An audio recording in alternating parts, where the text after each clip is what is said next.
जय शिवराय मित्रांनो, स्वागत आहे तुमचं आपल्या नवीन व्लॉगमध्ये। आज आपण निघालो आहोत आपल्या सुंदर कोकण सफरीला।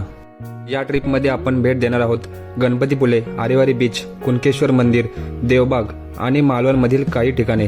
रात्रीच कारने प्रवासाला सुरुवात केली आणि सर्वात आधी पोहोचलो ते म्हणजे गणपतीपुळे येथे। समुद्र किनाऱ्यालगत वसलेले श्री गणपती मंदिर आणि इथलं शांत वातावरण मन प्रसन्न करून टाकतं। पुढे मित्रांसोबत थोडे फोटो वगैरे काढून आम्ही निघालो आरेवारी बीचवर। आरेवारी बीचवर निलाशार समुद्र, सुंदर वलंदार रस्ता, असं मनमोहक दृश्य। आरेवारी बीच फिरून झाल्यावर आम्ही आलो मित्राच्या गावी। गाडीतून उतरल्यावर तुम्ही बघू शकता सुंदर असं मित्राचं घर आणि हिरवागार निसर्ग, नारळ सुपारीचं झाडं, कौलारू घरं आणि मातीचा खास सुगंध, हीच तर खरी कोकणची ओळख। मित्राच्या गावात आल्यावर सर्वात आधी मन जिंकलं ते या सुंदर अशा नदीने।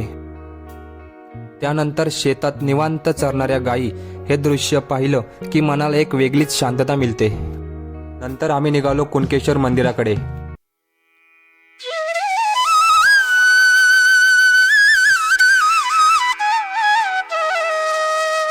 समुद्र किनाऱ्याजवळ असलेले हे प्राचीन शिवमंदिर आणि इथली शांतता एक वेगळीच ऊर्जा देऊन जाते। इथे दर्शन घेऊन आम्ही निघालो देवबागच्या निलाशार समुद्रात भन्नाट बोट राईडसाठी। समुद्राचा गार वारा, लाटांचा आवाज आणि मित्रांची मस्ती यापेक्षा भारी कॉम्बिनेशन नाही। एक एक करून सर्वजण बोटीमध्ये बसले आणि चालू झाला सुंदर असा बोटीचा प्रवास। देवबाग बीच आणि मालवणचा निसर्ग म्हणजे कोकणचं खरं सौंदर्य। तुम्ही जर बघितलं तर आजूबाजूला सगळीकडे निलासार समुद्र आणि हिरवगार डोंगर।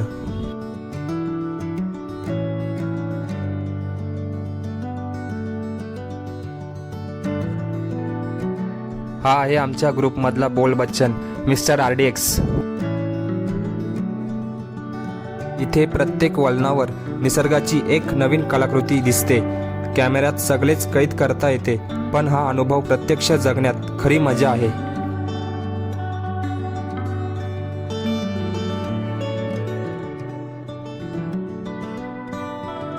समोरच गॉगल घालून आहे तो आहे एके आणि बाजूला आहे तो विशाल। मित्रांसोबतचा प्रत्येक प्रवास खास असतो आणि देवबागने तर ही ट्रिप आणखी अविस्मरणीय केली। बोटवाल्याने स्पीड वाढवला, लाटांवरून उडणारी बोट आणि हृदयाची धडधड, समुद्रांच्या लाटावरचा हा थरार पाहण्यासारखा होता। अथांग पाणी, हिरवेगार डोंगर आणि मनाला शांत करणारा निसर्ग, म्हणूनच देवबाग प्रत्येक प्रवाशाच्या मनात कायमच घर करून जातं।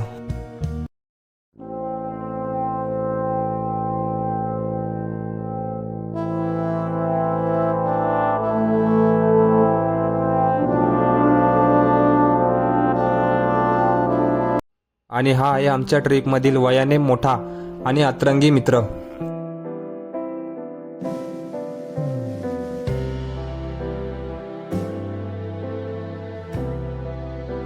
कोकणातलं हे असं ठिकाण आहे जे पाहिल्यावर तुम्हालाही केरळची आठवण येईल। याला मिनी केरळ सुद्धा म्हटले जाते। देवबाग झाल्यावर आम्ही आलो तारकर्ली बीचवर। इथे सुंदर असा सनसेट बघून आम्ही निघालो घरी। हिरव्या निसर्गात लपलेलं एक शांत तलाव आणि सुंदर ठिकाण म्हणजे धामापूर। इथे भगवती देवीचं प्राचीन मंदिर आहे।